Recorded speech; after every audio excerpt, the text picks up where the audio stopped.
détruire les œuvres de Dieu. Il fait tellement de dégâts.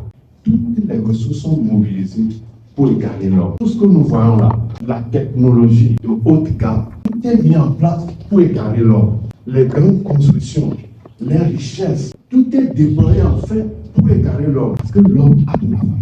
Parce que sa place lui a été arrachée. Il est devenu errant. Et il lui est plus mieux de demeurer à un homme que dans un animal. Il lui est mieux de demeurer dans un homme que de demeurer dans un animal. Et donc, les esprits mauvais sont plus à l'aise en l'homme que dans les animaux ou dans les autres êtres de la terre. C'est pourquoi l'homme est devenu la cible principale de leur combat pour gagner de la place. S'ils arrivent à gagner une place, ils s'accumulent là-bas. C'est pourquoi une personne possédée, on peut voir beaucoup d'esprits démons se manifester en lui. Parce qu'ils n'ont pas de la place. La Bible dit, il y eut guerre dans les cieux. Satan et ses anges combattirent. Et Michael et ses anges aussi combattirent contre le dragon. Mais le dragon et son équipe ne furent pas vainqueurs. Ils ont été précipités. Ils ont perdu leur place. Mais malheur à la terre.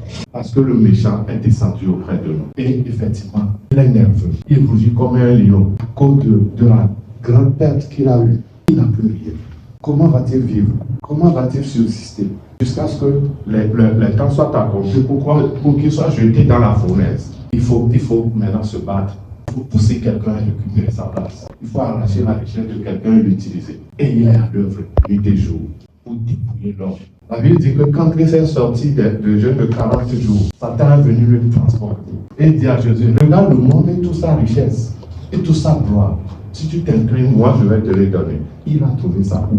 Lui qui est renvoyé sans rien, dépouillé. Où a-t-il trouvé toutes ces richesses qu'il présente au Christ? C'est notre richesse qu'il a volée. C'est un voleur. C'est pourquoi Jésus dit, le voleur ne vient que pour voler. Mais il faut des gardiens pour chasser les voleurs.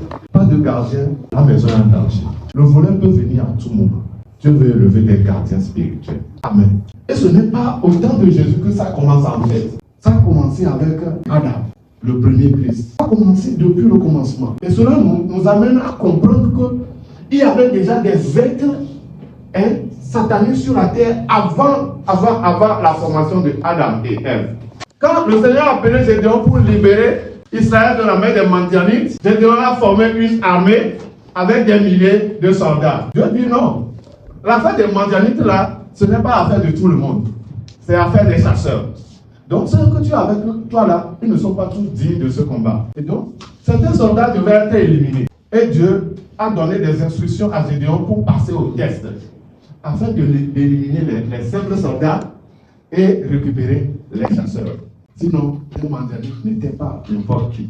Et c'est ainsi que Gédéon a pu récupérer 300 chasseurs pour aller et chasser les Madianites. Donc, tous les chasseurs sont des soldats, mais tous les soldats ne sont pas des chasseurs.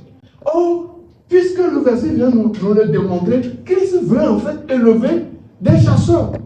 Donc, des soldats de haut niveau de spiritualité. Des soldats qui sont prêts à tout pour la gloire de Dieu. Écoutez, on est venu, Hérode en ce temps-là, ce n'était pas n'importe qui. Hérode, mais Christ, il a dit, moi, je suis ici pour une mission.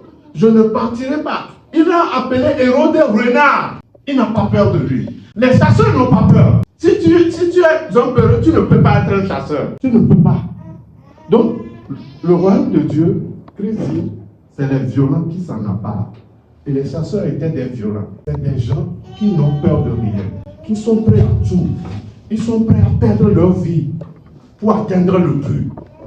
Ils n'ont pas peur. Donc, l'armée de Christ, l'armée que Christ veut élever, ce n'est pas l'armée des peureux. Non, non, non, non. Si tu es peureux, tu n'es pas qualifié. Je te dis la vérité. Si tu es peureux, tu n'es pas qualifié pour entrer dans son armée. L'armée que Christ veut élever, c'est une armée qui n'a peur de rien, qui est prête à tout, qui est prête à aller au combat, qui est prête à aller chasser, afin que les frères, les sœurs soient libérés.